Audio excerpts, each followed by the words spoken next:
All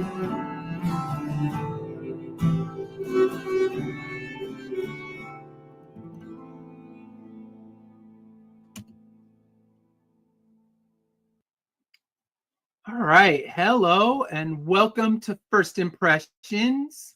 This is a show where my co-host Dash Hooper and I evaluate a new album each week with a few simple ground rules. First, it must be an album we've never heard before. Second, we're only allowed to play it once.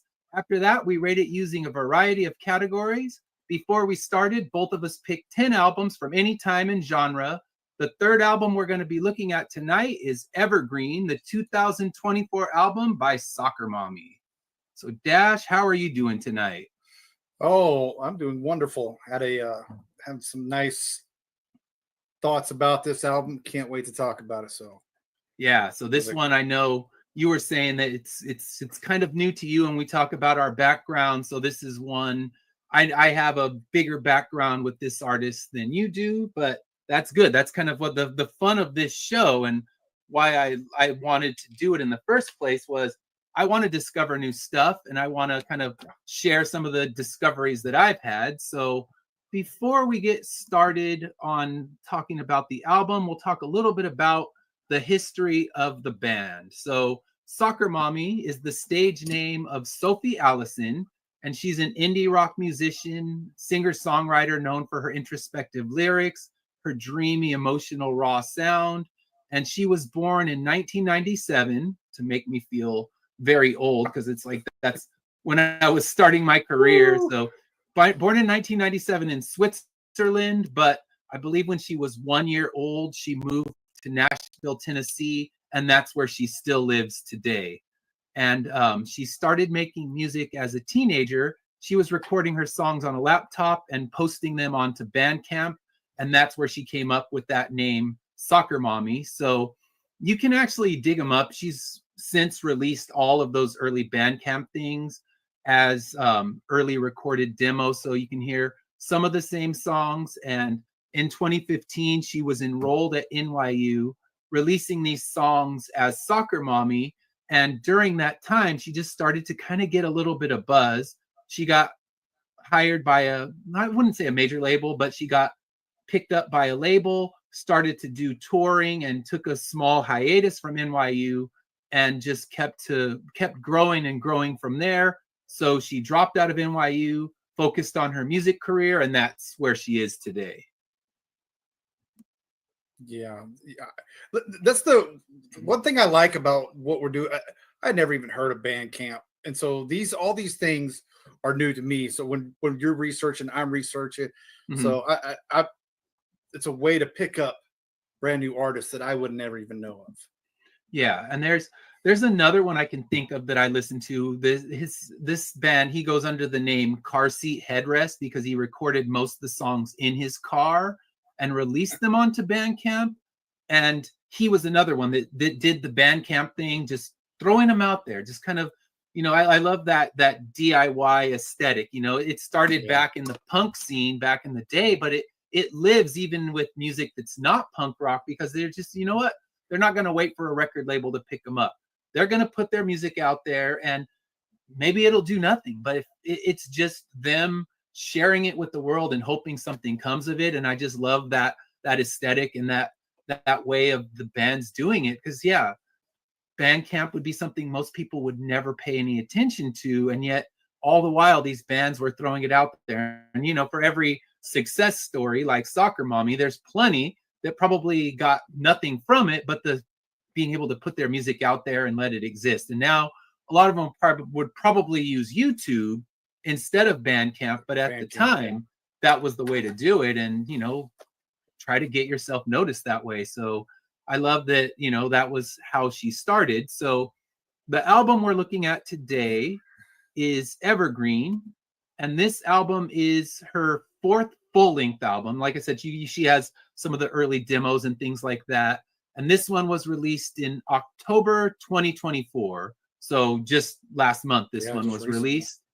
And it's dealing primarily with the loss of her mother. And it's kind of, if you listen to this album, it's kind of her trying to deal with the process of loss through music. So yeah, she's never come out and directly stated it, but it's definitely, if you read between the lines, you know that this one is about losing her mother and, coming to grips with so many things. And I don't want to throw anything into that yet, because right now we're going to be talking about it in a lot more depth when we kind of look at it and talk about what songs really struck us. So she's, like I said, she's born in 97, which you just think about it like, man, that makes you feel very old, because I know I'm almost 50. I think you're at 50 as well. So it's like 51, man, 51. So yeah, it's crazy. So for this particular album, let's take a look at the reviews. Some of the albums we can get the Metacritic for, which is a nice way, because it kind of, like Rotten Tomatoes, compiles everything all in one nice, neat place where we can see and look at the reviews all together. So we're going to take a look at the Metacritic reviews for this one. Let me get that up. So at the moment, it is 81 on Metacritic. And I always think about it like, if you're thinking of it like grades, that's 81%. So the Metacritic overall is like a solid B. And we know the Cure one, that one was an exceptionally high Metacritic. This one is doing well. There's some very strong reviews, and it seems to kind of live in that sweet spot of the 80%.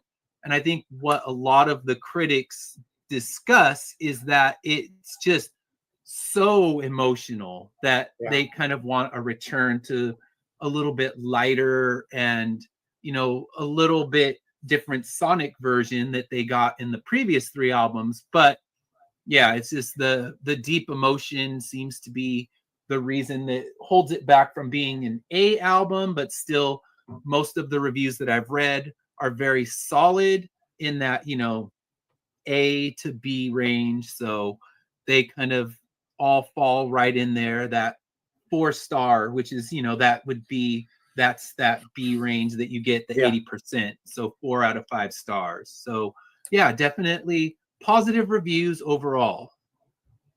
So now we'll talk about our background knowledge of Soccer Mommy. So I'll go first, because I know your answer is a pretty short one. So my background knowledge comes from seeing her play a show.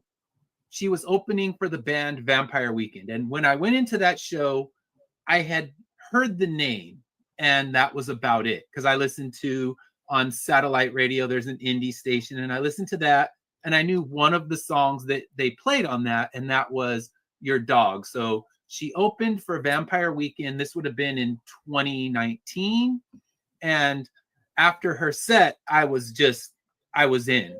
I ran to the merch booth, picked up her album, and, since then have bought her other 3 albums, because that would have been the album Clean, I believe, which would have been her first full-length album. So I ran over, bought the album, and these are actually pictures taken at the show. They were posted on this was a show down in San Diego, so this was in a San Diego newspaper, and the photographer was nice enough to let us use the photographs for this. So this was the show that I discovered her, and since then I've seen her a few more times live. Whenever she tours, I grabbed the tickets for that, and I missed the kind of the big album opener she did for this album, where she played at Hollywood Forever Cemetery, and that's definitely one of my favorite venues to see a show. It's just a cool, weird, if you want kind of a good creepy vibe, you want to go catch a show at a cemetery. Yeah. All right, so let's talk about our overall thoughts on this one. So I will let you go first, since you were coming in completely blind, hadn't heard her before. So what did you think when of this album when you heard it? Okay, so one of my key indicators, and you can even, this is Lorena even knows, like if we're listening to a radio in the car, and my head starts making this motion right here, bopping along, she knows I'm interested in the song. Yeah. Don't take this to wrong. I know what this song is about. I know what this whole album is about. Just like yeah. But that first song, the minute it started playing, my head immediate. So I'm hooked. I'm already hooked in that first opening on Lost, and then it goes in and it's a beautiful song. It's a beautiful song to start. It is to start. So you you keep going, and then you get into you think, oh, you go into M, and it starts picking up a little bit, and that's why I'm kind of. I know there's a lot of loss, or she's talking about her mother and loss and everything. Yeah, and so I'm kind of on the fence about some of those ratings, because I felt like it picked up a little bit. Driver, some of those songs really rocked to me. Yeah, like some really rocking songs. And so again, I have no background with Soccer Mommy, but man, I going through this immediately, I kept. And when it picks up, a driver's a great song, and then you keep going, and you keep going, and then it ends.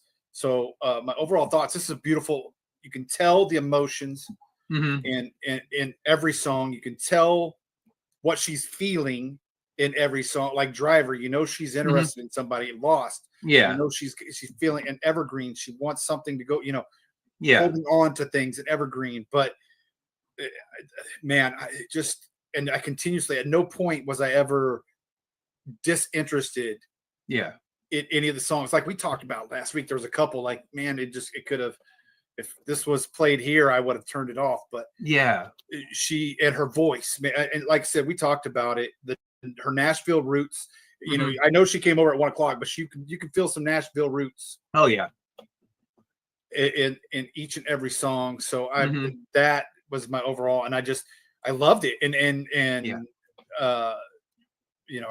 was like we branch out when we do this show. We branch out here, we branch out here, and I'm glad we did this, because this album makes me want to go pick up 1 through 3 now. Oh yeah, and I definitely would recommend those ones. And I think the good thing about her albums is they all have a slightly different vibe. And for this one, I was just, the emotion and the power, it was just such a powerful album about the struggle to deal with loss. And that was something we were talking about with the Cure album when we first talked about that, is, you can't really, a 20-year-old's not going to understand looking at life coming to its close. But when he wrote the song about losing his brother, anyone who's lost, doesn't matter how old or young you are, you can feel that loss. And this is her, even though she's younger, she's only in her 20s, she can definitely feel and process this loss. And she's just, a lot more articulate about sharing her feelings. So you can feel in this whole album, she's just haunted by choices, by places, everywhere she goes, her mother is part of that. So I think what's good on the album is it has a couple small breaks, like Driver you were talking about. That one was written for her boyfriend. And Abigail, that's a fictional love song. It's written for an NPC on a video game. Yes. So it's kind of like, all right, we just need to cut the tension. And I like that each side of the album has that kind of tension breaking moment where it's, not just overwhelming and sweltering. It gives you those kind of almost a funny moment, like, all right, I'm going to write a love song to an NPC. And then writing a true love song to her boyfriend, and just kind of, some of those things I can definitely relate with that she's singing in that song. Because when you're married to someone and you're a creative and your brain is always moving a mile a minute, it's nice to have that person to ground you. And I know you have that with your wife. I have that with mine. So it's nice to have that grounding force that surrounds us. So it's this, I feel this album is her grieving process put to music, something beautiful for people who are going through the same thing to listen to. I can imagine that if you're dealing with a loss, it's really going to deeply resonate with you. But even if you're not, it's just a beautiful album. I'm like as soon as the first song started, I loved it. And it was kind of opening acoustic, and then it kind of built to a bigger swelling orchestra, and just a beautiful way to start. And that was kind of what we talked about, was missing the mark when you start an album gets you off on the wrong foot, but doing it right, just you're now primed and you're ready for this album. And the way you sequence an album has such an effect on what's going to happen later on. So I think the way she sequenced this one, it just works. You get those moments where it kind of breaks the tension of the loss and keeps the album going at a good flow. So where the Jethro Tull one, I would have been critical of its tracking. This one, I wouldn't have any notes about that.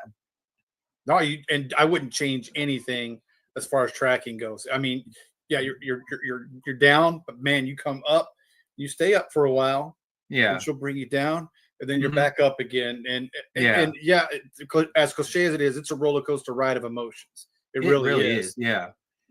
But it's good. It's a good emotional thing. And if you don't, if anybody's out there watching, if you don't feel lost, if you don't feel that song, man, it's just nothing wrong with you, but man, you feel it, and you're just when you get goosebumps during a song, you know it's good. It's a good song. Especially when it's starting the album, you're like, all right, we are on the right foot here. And I think the Cure album was another beautifully sequenced album. I mean, it was put together in just the right way. And I love that they saved that big 10-minute epic to close it out. This one, it feels to me like the opener and closer almost bookmark each other, but they bring a different feeling from her, where the last one is kind of, okay, she's never truly like that, but she's coming more to grips with it. So I think that's something beautiful, the way this album kind of bookends itself with those softer acoustic numbers to start and to finish. Yeah, and you just go out the way you came in. Yeah, exactly. You go out and like you said, Evergreen, loss is about the loss of her, but Evergreen's about holding on to the memory, never letting go. It's Evergreen, that the memory of her mother or whatever she's lost. The memory's still there, and it will live forever. And that's just poetic. Yeah. Oh yeah. So, all right, let's talk about standout lyrics. I know I have a lot. I'm sure you do as well. So I'll go. My first one is, I would go from Driver, when she says, "'Cause my head is a highway all of the time and the thoughts race through my brain." And I'm like, oh my gosh, I fully relate to that, because there's never a moment where my brain just shuts up. And I feel like, okay, it is a highway, and it's just thoughts are always racing, but she has her boyfriend, and her boyfriend is also the guitarist in her band. And they, he can quiet those thoughts, and he can help her get through those, because if you're a creative, you're always thinking. And I love that she kind of expressed that in lyrics. So what's one that grabbed you? What's one of the lyrics that got you going? Like you, I'm that I'll talk about the one, but I want to talk about the Driver, because it's like one of my favorite songs. And it's that lyric, and it's, for me, it's this, when you're a young kid and you got your, you're in high school, you got your first real high school girlfriend, and this one hit me because I go, when I'm out thinking, I'm driving.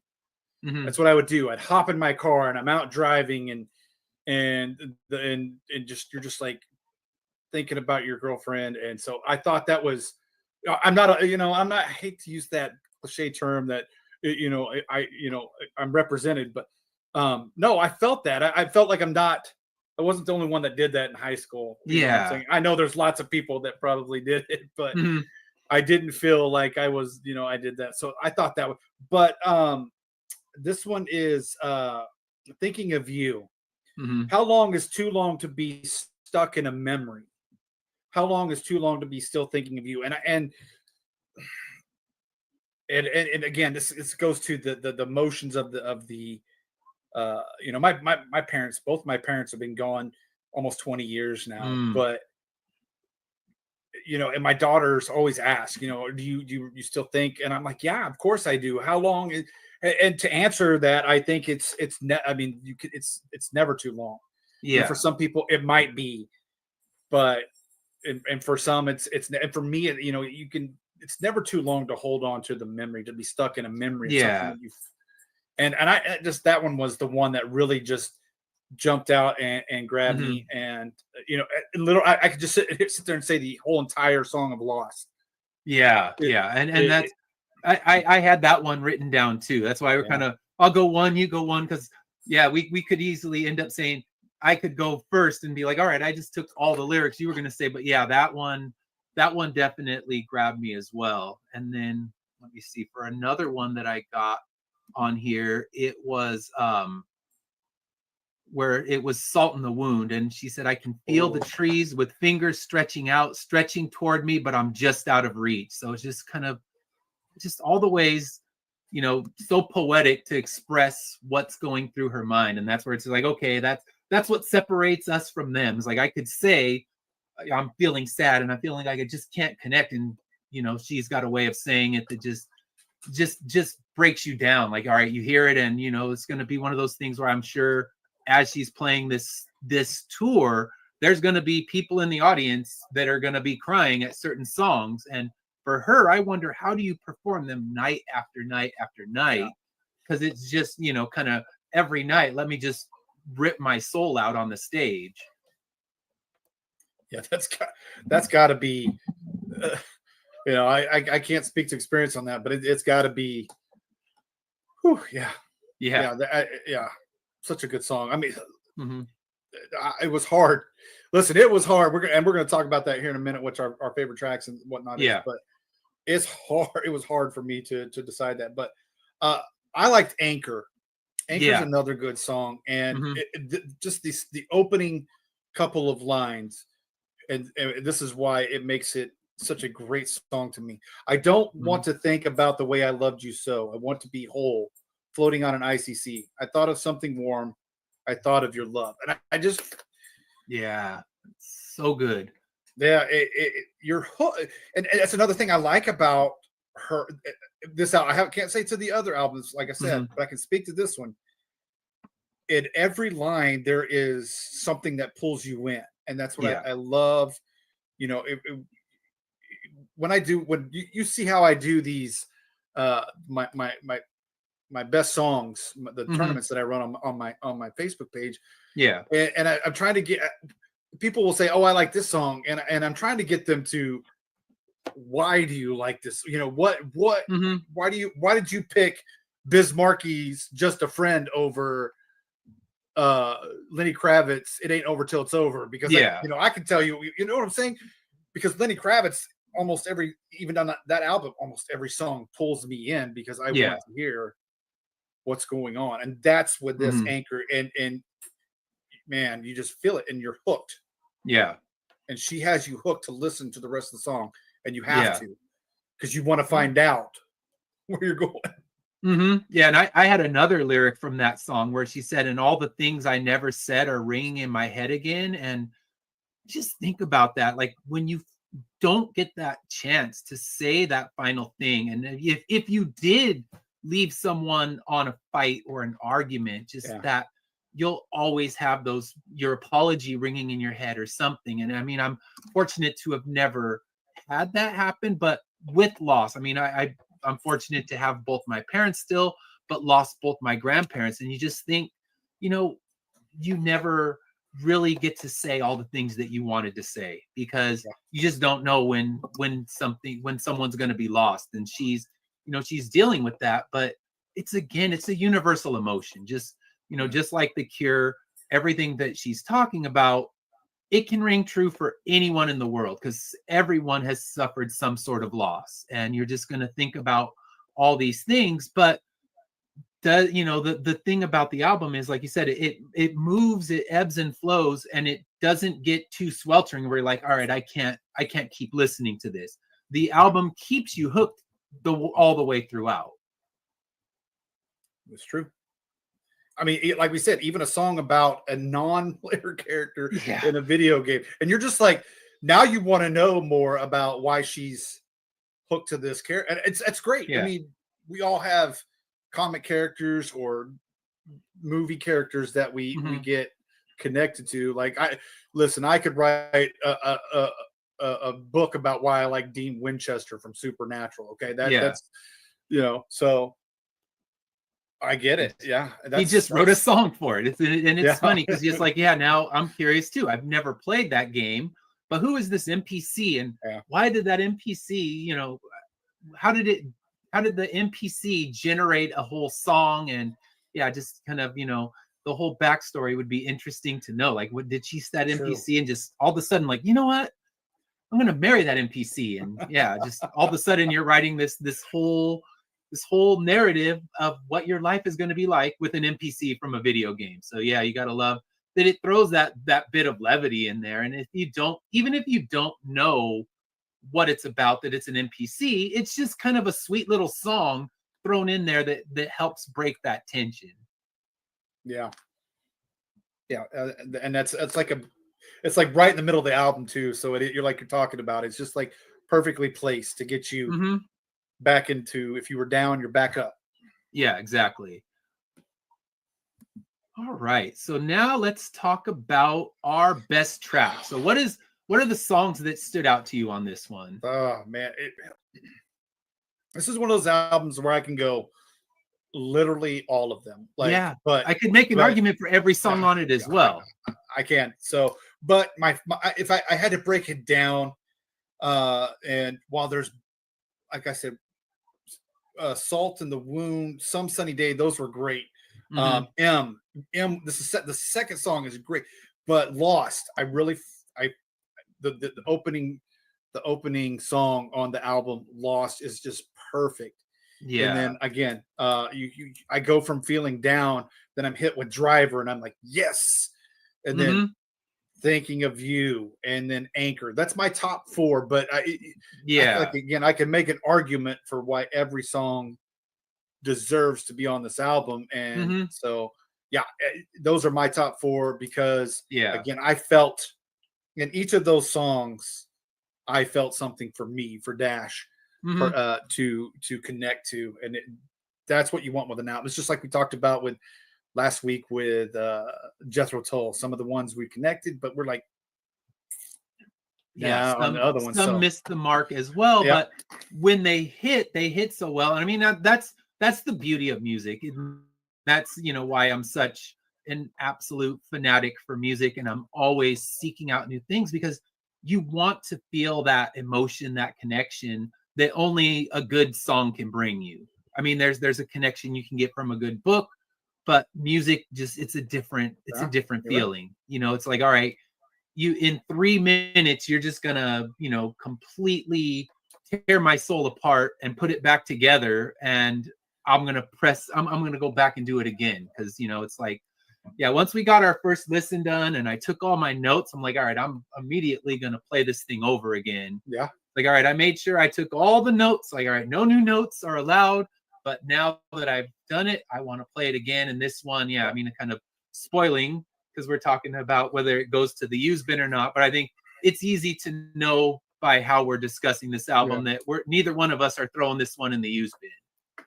And if you're a creator, if you're again, this kind of goes back to The Cure.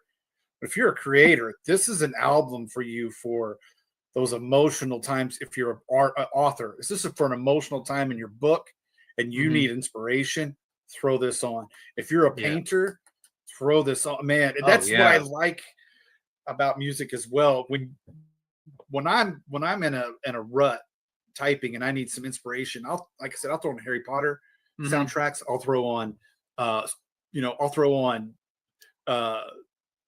some country music because I'm writing a Western. So I'll throw on some of the country tunes to help me throw myself in which way to go. And so this is perfect. Like if I get to a point in my book where I need emotions, I'm throwing this on. Here you go.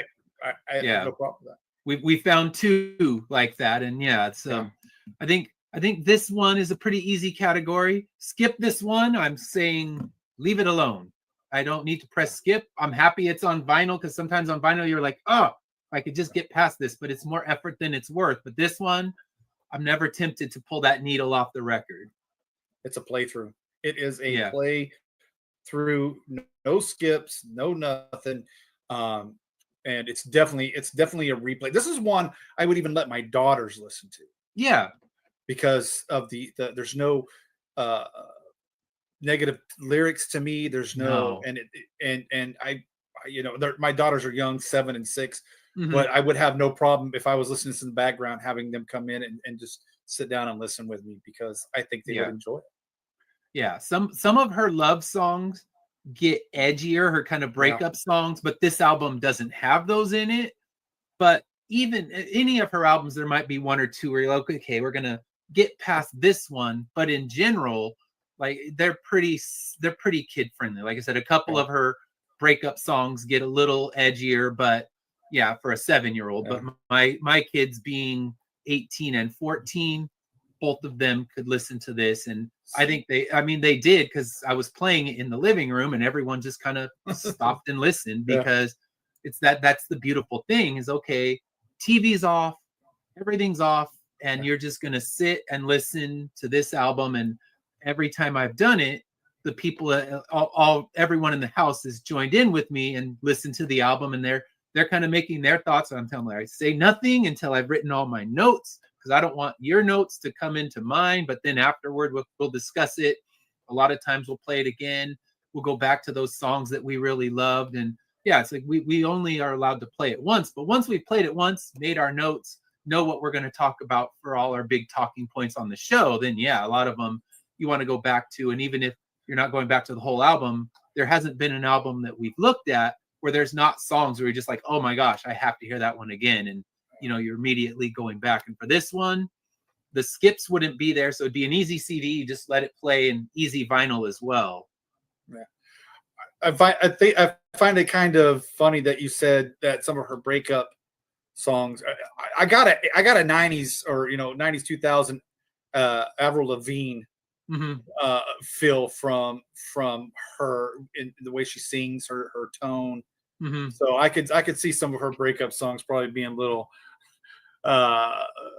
risque, but no, I mean, there's nothing wrong with that either. This, we know about music, and you're going to express yourself. So why not express yourself in song? And if that breakup song, you need to say the words you need to say, then you go for it. Yeah, go for it. So, but I think that's why, again, I liked Driver, because she's in love. Yeah, she's in love, and she's wants and she feels it. And then again, an anchor. She needs that. That person was her anchor and kept her grounded. And I say it. Don't hold back on your lyrics. If you're an aspiring songwriter, lyricist, poetry, poet, whatever it is, man, just express it. And you won't be sorry. I guarantee it. Yeah, no reason to hold back. And that's the beauty of this, is she's just laying it all out there. And it kind of, it connected me with a few other albums. It's probably one that you haven't heard, but the band Touche Amore, I don't know if you know them. They're more of like a post-hardcore band. And he wrote an album called Stage 4 that's entirely about the loss of his mother. And I kind of went back and listened to that after this one, because they approach it in such different ways. I mean, she's softer, more melodic, and he's just screaming his lungs out about what happened and his mom. He basically tells the real story of everything as well. And his mom died while he was on stage. So he was out touring. She gave him the blessing, but in the album, he's talking about how his family is angry at him. Like, how are you out there instead of being here with her? And he's like, well, this was something that we talked about together. And she wanted me to pursue my dream, but he just lays it all out in a raw way, the same way. But those are the two kind of albums that deal with loss. Both of their mothers lost from cancer at that. And I just hear those, and it's just like, the letting a band just kind of let it all out. And I just imagine with him too, like, how often do you want to perform those songs when you just have to get out there and rip your heart out? And he'll throw single ones here and there into the set, but he did a tour, that band did a tour a few years ago where he played that album in its entirety. I'm like, oh, that's got to be hard, because that's just going through the entire process of the loss. And this album does the same thing. But like you said, an artist, it's great that she can do this and not worry about, okay, maybe the reviews won't be as well. Maybe I won't get 5 stars in Rolling Stone this time, but I don't care. This is the album I want to release. This is the story I want to tell. And I'm not worried about, you know, Pitchfork giving it a best new music. It's not about that. Yeah. You know, again, I don't talk much about that's how my mom died of cancer. I was deployed. Okay. I made it home just in time. Mm.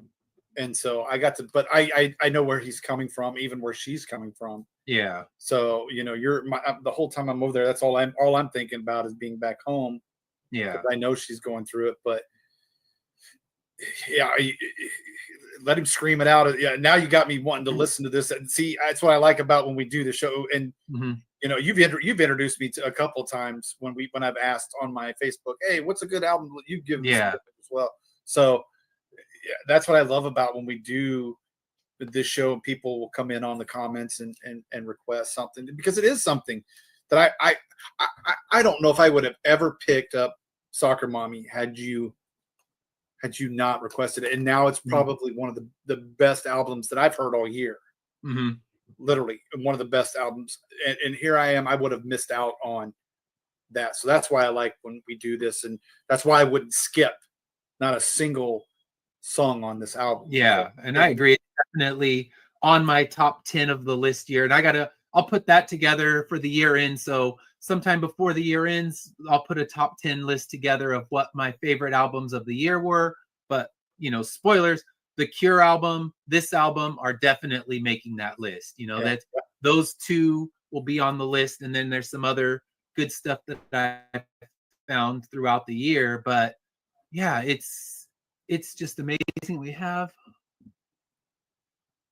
comments. So, all right. So yeah, thanks for having us on the network. Thanks for having us. Yeah. Yeah. So this, I think we're both in agreement. This album, I went in with high expectations because as an artist, she's someone I really love. And like I said, when I saw her that first time down in San Diego, I love it when I see a band that I love so much that I am racing to that merch booth. Like, I need this album. And then when new ones come out, I order them from her website. So I have, like we saw in the intro, the cool colored looking vinyl and the green colored vinyl, which is perfect for her evergreen. So I like to get those. And I got the autographed copy of it this time. So with hers, it's one of those things where she's an artist that I trust enough to always pre-order it before I've heard a track. Like, I don't need to hear one song to know that what's going to come out is going to be good. And she hasn't let me down yet. So, you know, 4 albums deep, and every time it'll be an instant order. And then, you know, whenever she plays, I get out to those shows as well. So I think February is when she's playing, when she's rolling around LA for this album. So I will definitely be there for that one. Well, that's awesome. All right. So last one. I mean, this is the most pointless category ever for this one, because I think we've said enough to let you know we are not throwing this one in the used bin. It's going to be a revisit one, you know, plenty of times. And I talked about the Touche Amore album for Stage 4. Also, there's a couple songs. I don't know if you've heard the song For Martha by the Smashing Pumpkins. That's another one where he talks about the loss of his mother, and just a beautiful song. And then Wings for Mary, which is a huge, epic, sprawling 2-part song by Tool. And that's another one where he's kind of giving a tribute to his mother who had died. So, you know, it's not like a genre I want to seek out, but when I heard this album, it made me go reach for those songs again, because they're just such powerful songs, or, you know, in this case, full albums. And unlike this one, Touche Amore does not give you a breather. That album is just like being a punching bag to his emotions and just going through it all. So I appreciate her for giving you those moments of, okay, I can breathe again, and then we get right back into the dirt. So yeah, easy call for me. Definitely keeping this one, throwing it on my top 10 for the year. With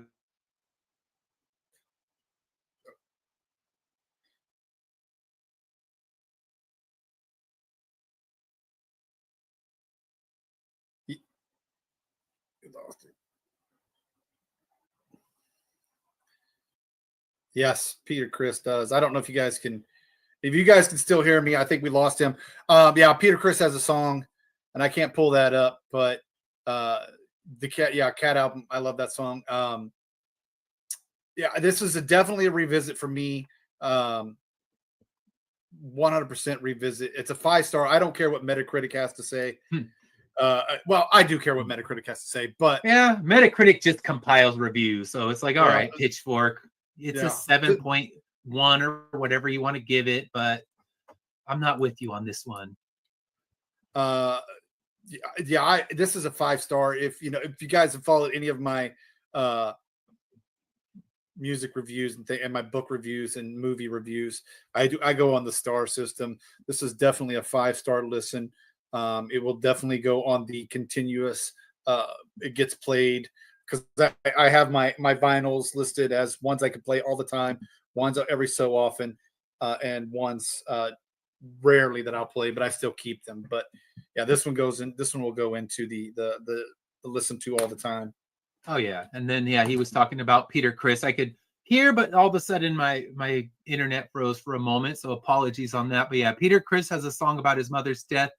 I got to seek that one out. I've never heard that one. My wife is a Kiss fan, so something I'm sure she owns it, so I got to grab that one. Album. Okay, very cool. All right, so now we'll talk about what we're going to be listening to next week and exploring, and we're going to go back in time a little bit, and we're going to be looking at the Blue Oyster Cult and what is the name of the song? Agents of Fortune. Agents of Fortune. Sorry, there's my bad eyesight rearing its ugly head. But yeah, Agents of Fortune. It has Don't Fear the Reaper, so there's my knowledge of this one. So yeah, I'm gonna definitely enjoy exploring this entire album over the weekend and kind of digging into something where I know one song from it, but haven't had the opportunity to listen to it in its entirety yet. So it's something to look forward to. And that's what I'm hoping, because everybody loves Don't Fear the Reaper. I think most everybody loves Don't Fear the Reaper, but I think that overshadowed the album. So I'm curious. I've never heard the album. I have heard Don't Fear the Reaper. I've never heard the full album. So I'm curious to see where this takes us. I picked this one for me. I picked this one for a reason, because, like I said, you've probably heard one song because the radio overplays it or plays it a lot.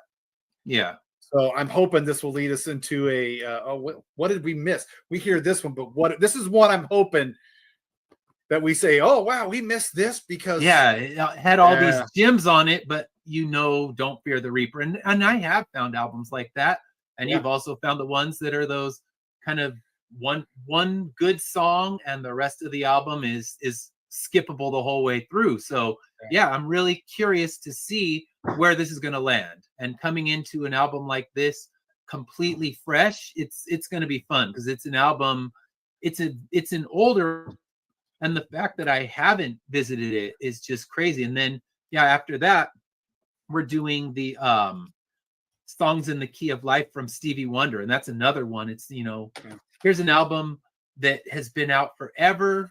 It gets a lot of love, and I've never played it. I know the couple radio songs, so it's going to be a lot of fun over these next couple weeks. We're going to be looking at some older stuff. So my first few picks were both albums that had just come out recently. The next ones we're going to be looking at, the next 3 that'll close us out up until Christmas, are all older albums that, to finally give our time to and finally give a full listen to. So really excited about next week and the next few weeks. So thank you for joining me again tonight, Dash. It's always great talking music with you.